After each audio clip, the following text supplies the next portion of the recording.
አሜሪካ ወደ ካሪቢያን ዳርቻ ያስጠጋችው ትልቁና ግዙፉ መርከብ በዓለም ትልቁና ግዙፉ እንዲሁም ግዙፍ አውሮፕላኖችን ያሳፍራል።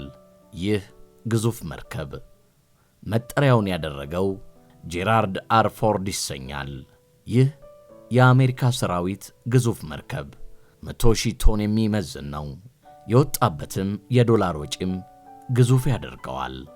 13 ቢሊዮን ዶላር ወጥቶበታል። ይህ ገንዘብ ለብዙ ደሃ ሀገራት ከጠቅላላ ዓመታዊ በጀታቸው በላይ ነው። ጄራርድ አር ፎርድ የጦር መርከብ የአሜሪካን የባህር ኃይል ልዩ ምልክትም ነው። አሜሪካ ተሸካሚ የጦር መርከቦቿን በአዲስ ለመተካት ባላት ዕቅድ ግንባታው የተጀመረው በአውሮፓውያኑ 2005 ነበረ።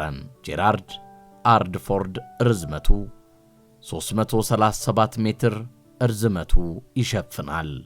ወርዱ 77 ሜትር፣ ቁመቱ 82 ሜትር ገደማ ይሆናል።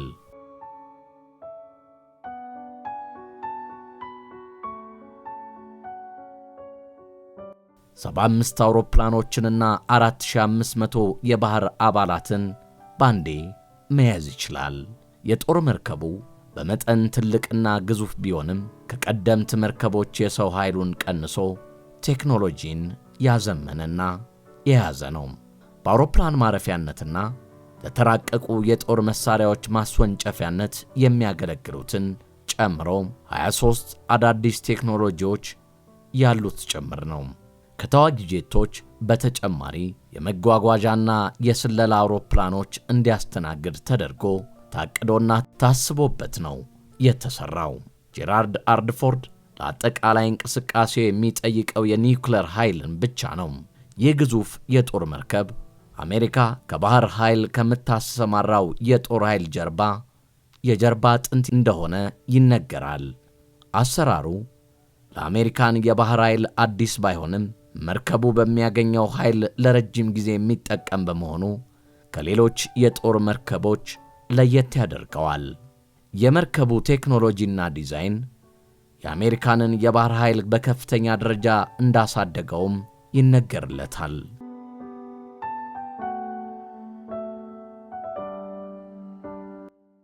መርከቡ በ38ኛው የአሜሪካን ፕሬዝዳንት ጄራርድ አር ፎርድ ስም የተሰየመ ነው። በባህር ኃይል ውስጥ ለነበራቸው ዕውቅና ለመስጠት ነው ስያሜው በስማቸው የሆነው። መርከቡ በዶናልድ ትራምፕ የመጀመሪያ የሥልጣን ዘመን ነበረ አገልግሎት መስጠት የጀመረው። ለመርከቡ ምስጋና ይግባውና የአሜሪካ ኃይል ከፍ ብሏል ሲሉ ዶናልድ ትራምፕ ሥራ እንዳስጀመሩት ተናግረውለታል። መርከቡ ለመጀመሪያ ጊዜ ግንባታው ተጠናቆ በአትላንቲክ ውቅያኖስ ላይ ለተልኮ የተላከው እንደ አውሮፓውያኑ በ1922 ነበረ። በዚህ መርከብ ምክንያት ሰፊ ቀጠናዊ ግጭት እንዳይከሰት መከላከል እንዳስቻለ ዋሽንግተን ታምናለች። በወቅቱም በአሜሪካን ታሪክ ረጅም የተባለውን በሜዲትራኒያን ባህር ላይ ረጅም የተባለውን ተልኮውን በስኬት አጠናቋል። አሜሪካን ይህንን መርከቧን ወሳኝ ወታደራዊ እንቅስቃሴዎች ወደምታደርግባቸው የውሃ አካላት ታሰማራለች። መርከቡ በቅርብ ጊዜያት ውስጥ ሜዲትራኒያን ላይ በነበረበት ጊዜ ከመርከቡ የተነሱ አውሮፕላኖች በየመን ሁቲ አማጽያን ላይ ከባድ ጥቃት ፈጽመዋል።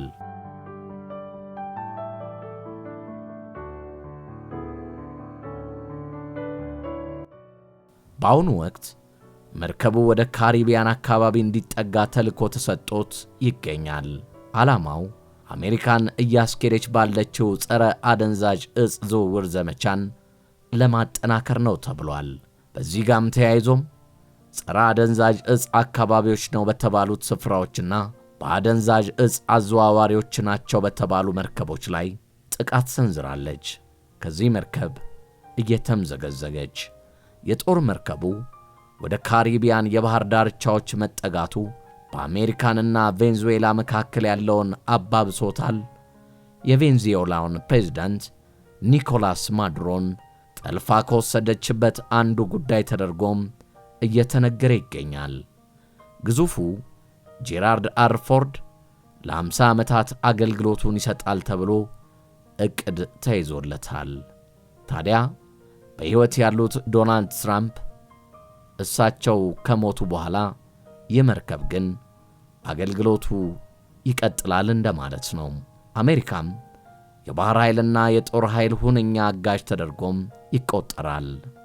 ጄራርድ አር ፎርድ የዓለማችን ግዙፉ የጦር መርከብ። የተወደዳችሁ የቻናላችን ቤተሰቦች ቻናላችንን ላይክ፣ ሼር፣ ኮሜንት፣ ሰብስክራይብ እና የደውል ምልክቷን እየነካችሁ አብሮነታችሁን ስለምታደርሱን ከልብ እያመሰገንን የዛሬን በዚሁ ቋጨን። ሰላም ለዓለም ሁሉ ሕዝቦች።